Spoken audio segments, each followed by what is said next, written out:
Hi, everyone. This is Kimberly with Denver Scholarship Foundation. I'm so excited to share this presentation with my colleagues today. The title of the presentation is Families Fuel Futures, Dreams to Degrees. To learn more information about the Denver Scholarship Foundation, visit denverscholarship.org. And we'll get ahead and get started on the presentation, and I will have the rest of my colleagues introduce themselves. Hello, everyone. My name is Miguel Bañuelos Garcia, and I'm the Career and Applied Pathways Manager at the Denver Scholarship Foundation. Hi, my name is Diana Madriz, and I'm the Assistant Director of College Access at the Denver Scholarship Foundation. Thanks for joining us. My name is Ellen Price. I am the lead campus advisor at the University of Colorado, Denver. So thank you again for joining us with our Families Fuel Futures series, which will provide you some insight on how to engage with your students around post-secondary options and future planning. You may be asking the question, when is the right time to talk to your students about the future? That answer is anytime. You can begin as early as elementary school by asking what they want to be when they grow up. You might get answers like be a superhero. As they continue to grow, these answers will grow too.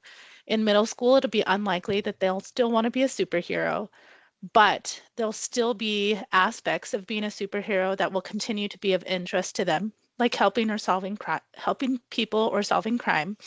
In high school, that'll continue to morph as they learn more about themselves and their interests. To get us started with this series, we're going to review 4 stages. Dreaming will cover the ways to talk to your students about their future. Exploring will highlight the resources that Denver Public Schools has to help your student continue to explore their educational talents and interests. Discovering will put together your students' interests, values, and passions and help them connect that to a career. It'll also review different post-secondary options and explore those costs. Living will cover the landscape of Colorado's cost of living and potential earning for students based on level of education and in-demand fields for Colorado. So, how do you help your students dream about their future? The dreaming phase is the most basic and underrated way to connect with your student about their future. The most useful thing you can do to help your student is by asking them questions. We've come up with some questions to explore values, passions, and interests with your students. These, again, will morph as your child grows and learns more about themselves and the world around them. As you can see, we've kind of broken it down by the questions and how they connect with the values, passions, explorations, and interests. Another important thing you can do is share your lived experience with your children. Your words and experience carry a lot of weight. Sharing your dreams for your future, their future, things you're interested in, things that have been challenging you, are all great learning opportunities for your students. They'll benefit from you asking and sharing your thoughts through various phases of their life, so it's important that you keep the line of communication open. Now I'm going to pass it over to Deanna, who will share more information about the exploring phase. Thanks, Ellen. As Ellen shared, there's a lot of conversations that you can have with your students starting in kindergarten all the way through high school and beyond. And particularly in high school, particularly in Denver Public Schools, we want to connect what type of resources can then connect the conversations that you're having to tangible folks and systems that are happening that your student can then create concrete lists and plans so they can continue exploring. So we want to talk to you a little bit about what is available within DPS that your student can use to take actionable steps towards their future. These 4 things is what we'll start out with: ICAP, Maya Learning, Career Navigator, and their academic counselors. So ICAP and Maya Learning. In DPS, all students participate in what's an individual career and academic plan, ICAP, and there's lessons that start in 6th grade. There's 4 lessons per year that are led directly by their academic counselors. So the goal is to explore their strengths, set goals, and explore college and career options for the future. So this is taking what likely you're already doing at home, and if you incorporate some of the questions that Ellen talked about, to then set it directly to academic planning, goal setting, post-secondary and financial planning, and career exploration. One of the systems that they use to keep this information is Maya Learning. So every student has access to a Maya Learning account through their DPS email and password. A parent can also ask for access to their student's Maya Learning directly from their academic counselor. So I'll talk a little bit about how to make an appointment with an academic counselor in the next slide. But in Maya Learning, they can keep track of all of this information.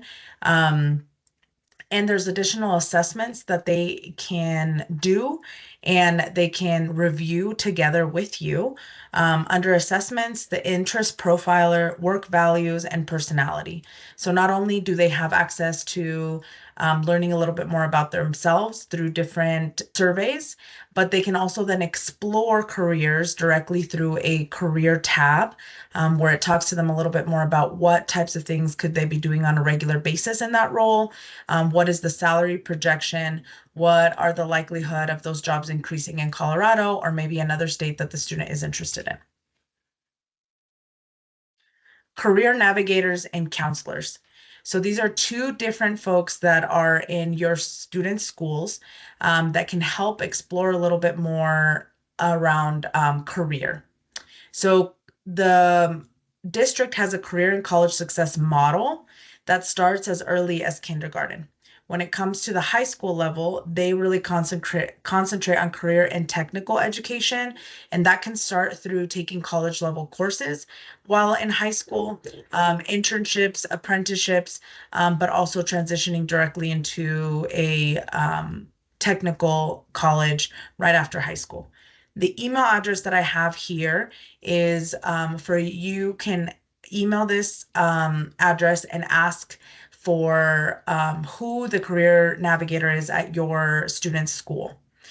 This is not to make an appointment, but it is you can share your student's school and ask them directly for the information to their career navigator. The counselor is likely who you have most access to on a regular basis. They are working with your student more frequently, not only in ICAP lessons, but they're also scheduling individual appointments to talk about their academics, their study habits, their social and emotional well-being, planning for after high school, but really overall getting a feel for how they're doing within high school. How is the environment? Is there something that they're struggling with? Do they need anything? Especially if students have IEPs, you're likely meeting with your counselor pretty regularly.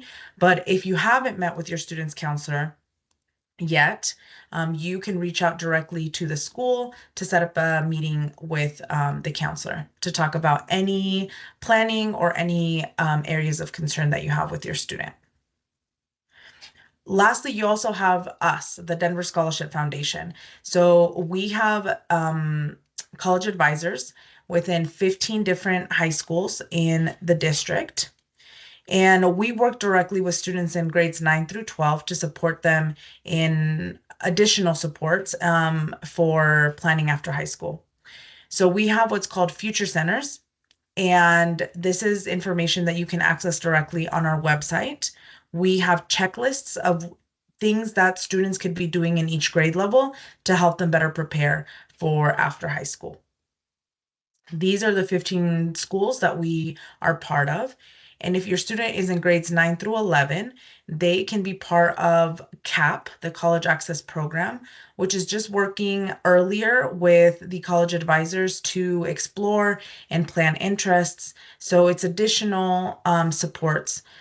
So something that we want you to take away from this session is really learning that there are plenty of folks that their full-time job is to support your student in planning for being successful within the high school, but also being successful with what comes after.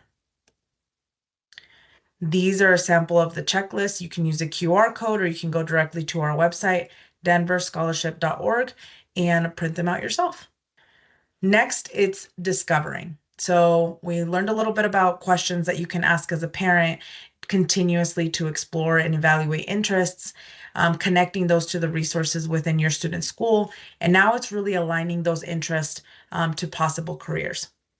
So from their interest, it's really taking into account like what are the things that they actually like to do, not just what they say they like to do, but also in connection with what you see them being really good at, what their strengths are, what they're passionate about, and aligning them to potential careers. So, for example, these are just examples. A student that may really be interested in makeup may want to explore cosmetology. A student that really likes volunteering may want to explore things like social work or work in nonprofits. A student who likes to build things, engineering, construction management, nature, or being outside might want to explore fire science, park ranger. We have a lot of students that love social media. So other things besides being an influencer, making YouTube videos, might be marketing, might be film production.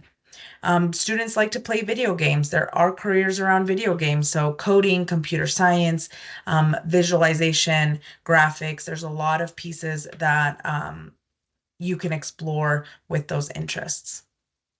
And one of the things that's really important for us is talking to students that there are multiple pathways. So we have what's called Pathway Park, which leads to the land of possibility. And it starts within their high school, within the supports that they're getting within their high school. After graduation, they can pursue a certificate program. They can pursue an associate's degree, or they can pursue a bachelor's degree. And I'll talk a little bit in the next slides about the differences between those. But as we visualize here, they can also interconnect. They can start in one spot and continue to another. They can pursue a bachelor's degree and then pursue an additional certificate for more specialized career education. So we really want students and families to know that when you start somewhere, that's not necessarily where you have to finish, but it's a stepping stone to multiple other opportunities. So technical colleges are in Colorado are going to be Pickens Technical College in Aurora and Emily Griffith, which is towards downtown Denver.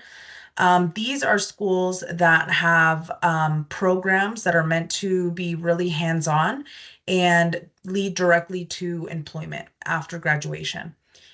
So this could range anywhere from programs that last a couple of weeks to just under 2 years. And the cost can range between $6,000 to $12,000 for the entirety of the program. Community colleges, these are the ones that we're affiliated with in Colorado. The cost can range anywhere from $4,000 to $9,000 per year. These, you can receive an associate's degree, which is typically a 2-year degree. And those can lead straight into work, or they can also transfer to 4-year institutions. So these are the 4-year colleges and universities that we're associated with. The cost can range between $30,000 and $80,000 per year. And yes, the cost is a little bit higher. The resources and amenities that are provided at the 4-year institutions can be much higher than technical colleges and community colleges. So these are typically schools that have dorms.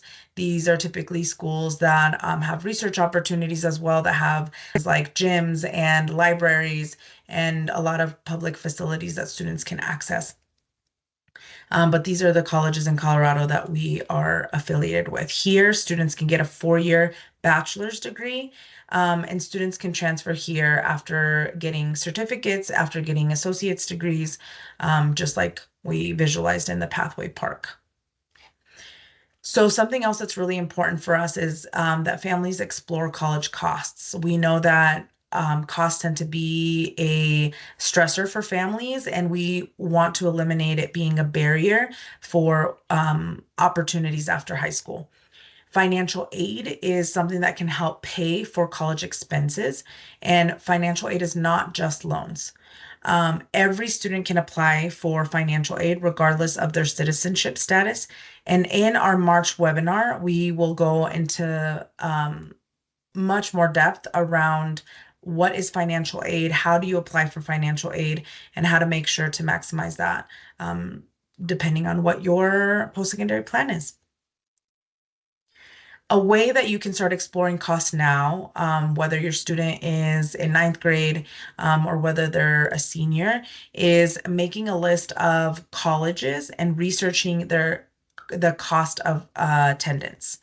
So systems like the net price calculator, which the website is here listed, is a way that you can look up a college's specific cost and then calculate it based on some of the questions that they ask you to see maybe how much money could you qualify for directly from the school, and what the overall cost could look like. So this is an example of a university's net price calculator. And as you can see, they ask specific questions around the student's date of birth, the intended start time, and additional household questions to better gauge your family's economic need. But let's talk about living. What does that mean when it comes to really investing all this time in education, and what does that return on investment look like for you and your student? So making sense of the Colorado economy, what it means for your student, did you know that Colorado's cost of living is about 12 to 13% above the US average? An example of that is typical housing rent in the state runs from $1,500 to over $2,700 per month, depending on the size and location, which means that a living wage benchmark even in a single adult in a Denver County needs at least $45,685 a year before taxes to cover basic needs.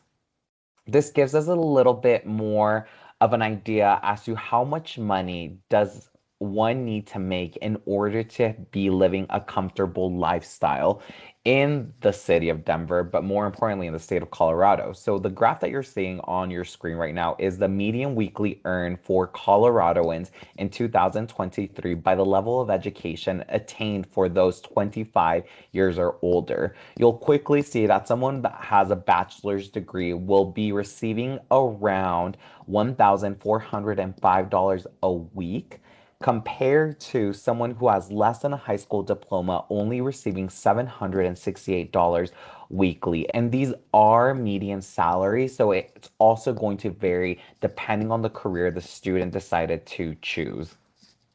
Now, when we compare a weekly salary compared to what it might look like in the long run, the graph that now you're seeing is the median earnings between your first year, the fifth year, and 10 years after graduation by credential type.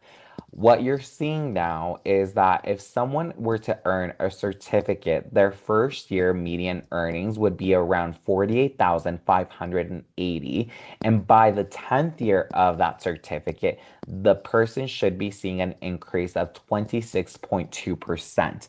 But someone with a bachelor's degree, their first year median earnings will be around $50,355, but that will double in size by the 10th year, giving you a 50.5% increase on your return on investment.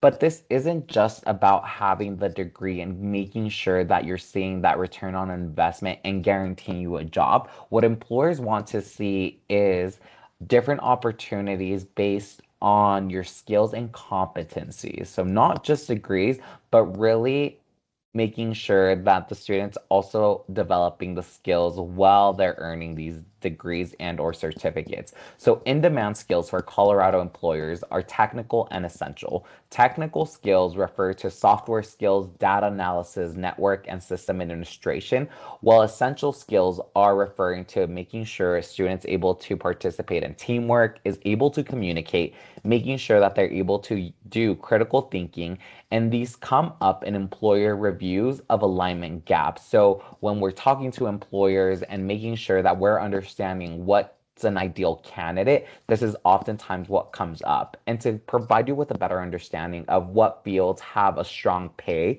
and growth in the state of Colorado, those are going to be primarily one, technology, making sure that the student is understanding computer and mathematical occupations, and these tend to result in a median wage of about $119,872 a year. If someone's interested in the healthcare and technical health support, an example would be a dental hygienist, which would earn in Colorado around $62,873 to about $85,218. And if someone's interested in business and finance operations, this is one of the highest paying job categories in Colorado, but this also means that it has a vast wide range because of the different opportunities that exist. So this can range anywhere from marketing to finance to being an entrepreneur. So really it's going to depend on where the interest is for the student and where the student decides to pursue those interests. And so what this means for students, so it's really making sure that they're choosing a pathway that builds both credential or degree aligned with skills that align with the employer demand. And that's what's really going to drive a return on investment. But that's not the only information I have for you today.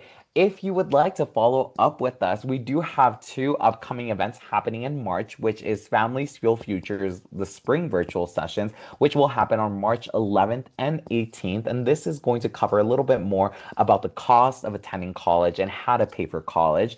And we will also be hosting on May 2nd a DPS and DSF Explorer Area campus, which will provide you an opportunity to learn a little bit more about the programs that these institutions are able to offer you and also explore its campus.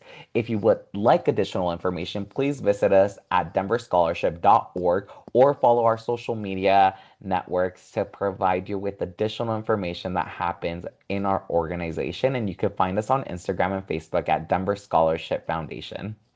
Please share your thoughts with us as well. If you do have any questions or feedback, please scan that QR code and we will be receiving those shortly. But don't just take my word for it and my colleagues' word for it as well. From everything we taught you today, these are 2 wonderful parents that we have worked with, and now their student is up at Colorado State University. And I invite you to take a look and listen to their story. Mi nombre es Rebeca Vargas. Mi nombre es Jesús Plata, mi hijo es Eric Plata y mi hijo se graduó de la high school de la John F. Kennedy.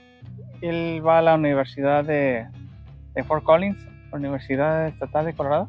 Pues la primera vez que conocimos a Miguel por medio de la DSF, Eric me comentó, dijo, papá, quieren hablar contigo para lo de la universidad. Y yo le dije, pues está bien, pues que me hablen por teléfono. Y ya yo hablé con este muchacho Miguel y me comentó todo lo relacionado a la universidad. Entonces, pues él me comentó que pues la escuela de allá de Fort Collins, que era una de las mejores universidades y que él tenía la posibilidad de asistir a esa universidad. Entonces, pues su mamá no lo dudó. Su mamá no lo dudó y dijo que sí, que se fuera a esa, que aunque estuviera lejos de nosotros, pero que era su futuro de él y que pues todo iba a salir bien. A mí se me hacía complicado porque pues yo nunca había estado relacionado en eso y luego me pedían documentos de mis impuestos y yo decía pues no sé a dónde van a llegar mis documentos, mi información. Lo dudaba, pero yo sabía que lo tenía que hacer por él. Si yo quería ayudar a mi hijo a que fuera a la universidad, pues tendría que tomar los riesgos que fueran para que él asistiera. Si no hubiéramos sabido de esta organización y de Miguel, Eric no estuviera estudiando en la universidad, definitivamente. Y en esa universidad. Y pues a mí era un orgullo que uno de mis hijos fuera a una gran universidad. Eric es el único de mis 3 hijos, el más chico que está asistiendo a la universidad.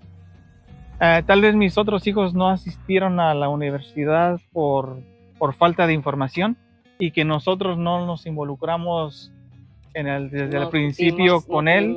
¿Sí? No sé si por el trabajo o por nosotros no saber que hay lugares donde puede asistir y lo pueden orientar o lo pueden ayudar. Entonces el consejo que nosotros le damos es de que pues se involucren, que vayan y pregunten las ayudas financieras. Más que nada, yo pienso que eso es por lo que los padres nos detenemos en ese aspecto, porque cuando dice uno universidad, luego se le viene a la mente mucho dinero.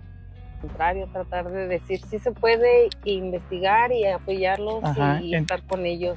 Pues gracias a DSA por el apoyo y por abrir caminos hacia los estudiantes. y esperemos que este video lo miren muchas personas que están o estuvieron en nuestra situación para que Apoyen a sus apoyen a hijos. sus hijos y les vaya bien en la universidad.